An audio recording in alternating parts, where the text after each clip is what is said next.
Guys, ito po nangyari sa aking unit. Nagtaob po. Nawalan po ng brake. Diyan po ako pumalakta sa may helmet na yan. Buti po hindi po ako naipit. Kung lumusong pa po ako doon, baka nahulog na po siya sa bangin. Pumutok po ang aking unahang gulong. Inuhulog ko po sa manhole para magsilbing preno. Salamat na lang po dyan sa batong malaki. Yan po ang nagligtas sa akin at sa unit at sa marami pang iba. A few moments later. Ako po kakaalis lang po pero binangga po ulit. Ayaw, di ba? Dito sa Silago. Ito po, na-lost brake din po siya. Ibinangga sa truck ko.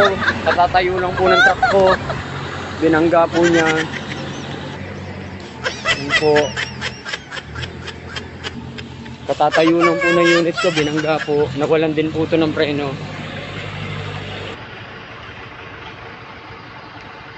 Pero may madadaanan yung yung sasakyan.